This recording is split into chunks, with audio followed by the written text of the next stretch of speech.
Imagine going on a family trip, only to end up in a series of brutal murders caused by a fairy creature. So what happens when the person closest to you is someone you can no longer trust? This is the story of Double Walker. Let's begin. The comic begins with a man staring down at a pool of water when two men approach in the distance, calling him and telling him to step away from the pool, but he tells them, "She's in there." Next, it cut to a story about a massive old man running through the Scottish Highlands until he finally collapses and dies, and this is his final resting place. Over time, his body formed into a mountain. She continues saying there are all kinds of fairy tale creator out there, like a devil who disguises himself as a horse or a magic pools that lead to their world. Then it cut to the storyteller, an older woman, named Miss Deidre. She eating breakfast with a young American couple named Coley and his pregnant wife Gemma, telling them that story. The next day, they explore the rest of the area, checking out a local pub and have some friendly conversation with the locals and having a good time, and they ask about the old man of the store. One of the local guys says he's a weirdo,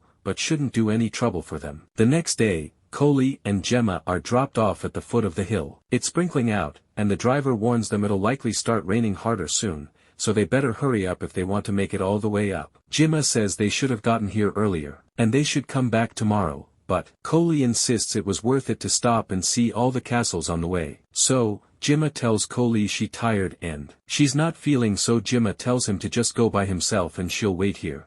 So he finally climbs up the hill alone, leaving Gemma behind. Coley fights the rain and wind until he finally makes it to the top of the store. After taking a couple of selfies, Coley hastily makes his way down the hill until he spots Gemma collapsed in the grass beside a pool of water. He picks up his wife running to get back to the car as night falls and the storm rages on. Then it cut to Coley sits in a room at the hospital. Finally, the doctor comes out to speak with him, telling him that his wife is fine, but unfortunately they lost the baby. Coley drives Gemma home through the rain and tells her he loves her, but she's stone silent, staring out the window. Back at the bed, Coley manages to get some sleep, but he sees a terrible nightmare. He chases a silhouetted man through the hills, and when he catches him, he finds out that he was chasing himself, speaking a strange language. He wakes up to find Gemma standing in the bathroom staring into the mirror. Coley walks over to her and tells her yesterday was hard, but they can get through this together. Gemma didn't respond and continues staring at the mirror,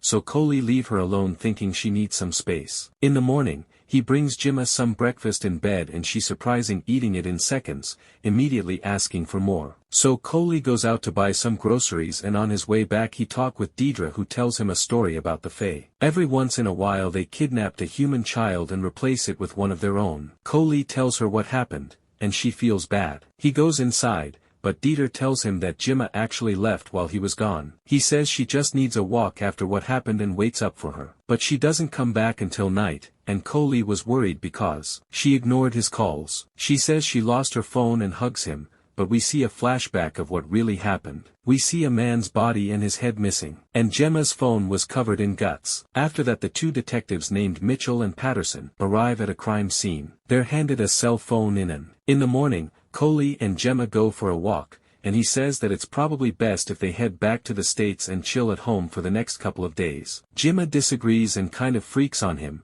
reminding him that her child was just taken from her and she feels like she lost part of herself. She ends by saying that she wants a drink. So, they goes to a place called the Mangled Stag, and Coley asks the bartender about the fairies. The barman says that they're mostly just legend. The bartender then starts talking about some of the legend. He says that the Fae have their own rules and ways, and normally they mind their own. Sometimes if there's a dying Fae child, they make a deal with a dark force to make an unholy thing, a mockery of life. Then they took out a human mother who's got plenty of milk and swap it for the human child with that creature, while her own child is being feasted upon by the beasts and the monsters. The mother never knows the difference. However, someone always notices the change eventually, and that's when it gets terrifying. We see a woman's husband rip the child from his wife's arms and throw it into a fire, and the bartender says that there aren't happy endings to the fairy tales here in Scotland. Coley uncomfortably laughs at the story. He then tells Coley he might want to keep an eye on his lady. And when Coley gets up to look for her, he finds her talking comfortable to a guy in the back. Coley pushed the guy out before grabbing Gemma. The guy she was with is clearly confused and just heads off into the bathroom. Gemma say that she was trying to get to the bathroom. Coley tells her to hurry up and go, and then they're leaving. But when he turns around, Gemma goes to the men's bathroom behind the guy she was with. Gemma starts walking toward him, and as she does, her face change into a scary creature. Another guy walks in and sees Gemma standing over the guy's body that who looks terrified. The other man says they need to call the police and scream for help, but Gemma just keeps staring at him. She meets Coley outside who tells her she was really out of line. Something is definitely not right with Gemma. The next morning, Coley wakes up and meets Gemma and Miss Deidre in the kitchen when there's a knock on the door. It's the two detectives, Mitchell and Patterson. They inform Deidre that there has been some disturbing crimes in town. Deidre says, "It's happening again, isn't it?" The detectives ignore her and head back to their car. Patterson says he's sure that it's the couple staying here. Mitchell asks why they aren't taking them into the station, but Patterson says that it's not that easy. Later that day, Gemma insists they go back to the stag. The bartender takes the opportunity to tell another story about the Fae. This time,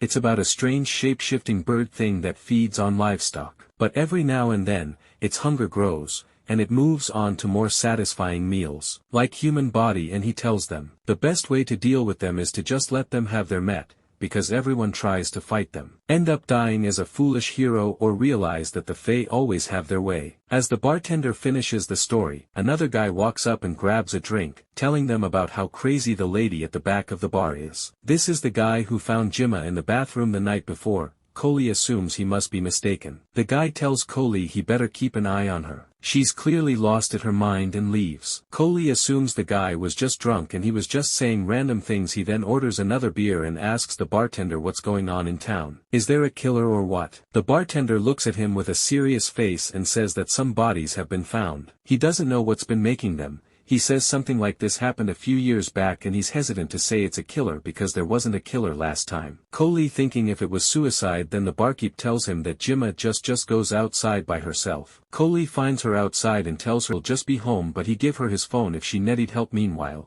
the detectives watch all of this from their car. Mitchell suggests that they grab Coley now and plant something on him if needed, but Patterson says he's not so sure it's Coley is the killer, telling him the phone they found belonged to his wife. Maybe she's the one. The next morning, Coley wakes up lying next to him, Gemma, who suddenly sticks her tongue out, that goes all the way up past her forehead before slithering back into her mouth. Coley doesn't notice this and he is frustrated because she never called. He decides to go out and see if he can find some coffee. As he goes out, he's confronted by the detectives who ask him if he knows where his wife's been, and he lies, saying she was with him all night. Later, when Coley comes back with the coffee, he tells Gemma about the interaction and then asks her, "Where were you?" She says all she did was go for a walk, saying she didn't hurt anyone that evening. Gemma once again drags Coley to the mangled stag. Coley gets drunk and starts talking about everything, especially how weird Jim is acting and the thing with the police. She says that he must feel guilty about leaving her alone to lose their baby. Before he can respond to her,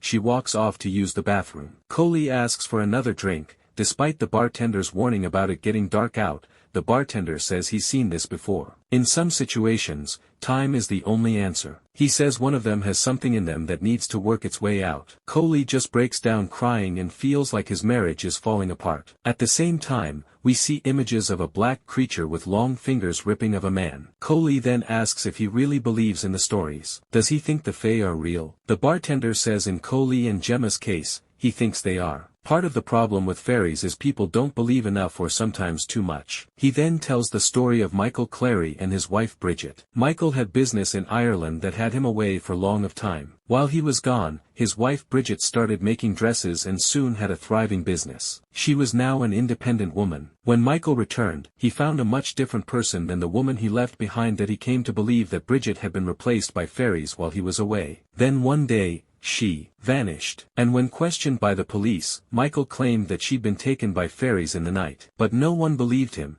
and when they searched the house they find the burnt and shriveled corpse of Bridget. As far as the police could tell, she'd been tortured for days, burned, and beaten. After all, Michael thought she was a changeling and not his wife. This was a shape shifter, a doppelganger, a double walker. So, Michael was arrested. And to this day, no one ever know the truth if his wife was the Fae or not. The truth is, the Fae aren't meant to be in our world and time will deal with them eventually. Coley turns around and notices that Gemma has disappeared once again. But he doesn't care and starts walking home alone in the night. Back in the room, Coley finally sees Gemma come in and shouts at her, asking where the hell she went this time. She yells back, saying she passed out and woke up here, and turns it around on him, asking why he didn't come look for her. They continue fighting until finally Gemma calls him a coward and leaves. After a short time, Coley feels bad about everything and decides to go after Gemma. Outside, the detectives watch from the car and Mitchell doesn't understand why they don't do anything. But Patterson tells him in the past when they tried to stop it, it only made things worse. The last time the massacre was so large they had to cover it up by calling it a terrorist attack. Mitchell asks what will stop this then, and Patterson says he suspects Coley will put an end to it himself. Coley enters the stag looking for Gemma, and the bartender points him toward the back. As he approaches the back door, he sees a pool of blood seeping from the other side of the men's room. He looks inside to find a dead body cut into pieces. However, when he looks up, he sees something even worse. A skinny creature with its innards exposed and a skeleton-like face. Coley goes to fight and punch the creature, but stops himself when instead he sees only his wife standing in front of him. She runs away. In shock, Coley leaves the body and stops at a street lamp, wondering what his wife has done. Still watching, Mitchell suggests they tag him right now, but Patterson tells him to wait and keep their distance. It's almost over. Coley rushes back to the bed and breakfast to see if Gemma returned there, and when he entered, he finds Miss Deidre covered in blood as her stomach has been ripped open. She says,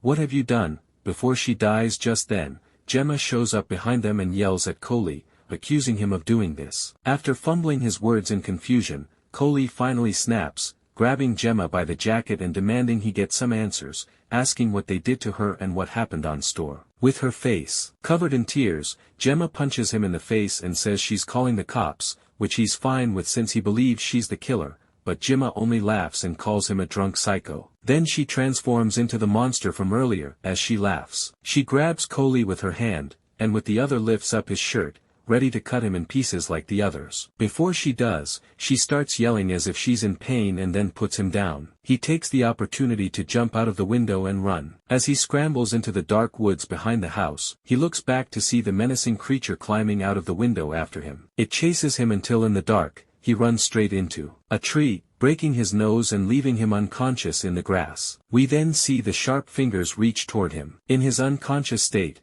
Coley has a weird dream. It's partially a memory of he and Gemma talking about her pregnancy and how scary it'll be to become parents. Suddenly, Coley remembers everything that's happened and tells Gemma that she had a miscarriage on store. She says he's wrong. She's still pregnant. He's not the father anymore, but that's only a technicality. She says that they took that mess out of her and replaced it with something better. The thing she carries transcends the vulgarity of humanity. Finally, Coley wakes up, and he makes his way back to the house and grabs a shovel in defense. Then he cautiously enters. Strangely, Dietra's body is gone and there's no sign of Gemma. Coley searches the house until he finally finds Gemma standing in their room upstairs. He's obviously confused, but things get even weirder. She's smiling and excitedly tells Coley that she's still pregnant. The doctors must have made some kind of mistake. Coley drops the shovel and she tells him she can feel the baby moving. She says she loves him and they smile. He asks where Deidre went and she says she went into town for groceries. Coley sits down and tries to remember what happened last night,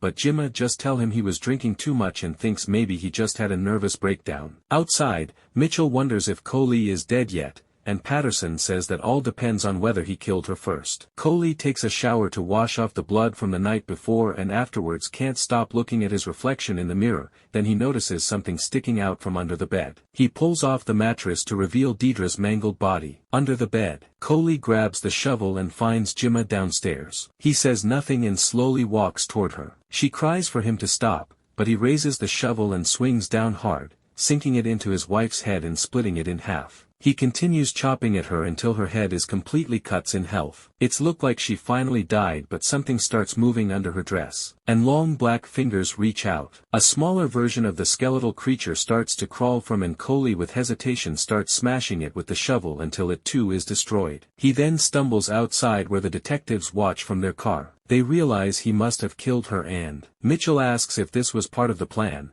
but Patterson makes it clear there is no plan. It's just always worse when they try to fight it. Coley gets in a car and screams out in pain about what he just did. Suddenly, he hears a voice and looks over to see himself sitting in the passenger seat. His clone tells him that he should go to Hills and find the answers. So, He starts to drive there and the detectives follow behind him. As they drive through the hills, it cuts to the giant old man of stores again laying down and many little fairy creatures eating him. It cuts back again to Coley fights the rain. Guided by his other self, he climbs the hill looking for the spot Gemma collapsed. Not far behind, the detectives follow. Mitchell asks if it'll all be over when Coley's dead, and how are they going to explain all of this? Patterson admits this was a bad one, much worse than the last time. It seems the Fae are hungrier these days. Mitchell suggests they find some way to feed them, and Patterson says that long ago that's exactly what they did. There were lotteries, sacrifices, and now they just consider it a force of nature. Up ahead on the hill, Coley spots Gemma standing in the grass. He chases after her,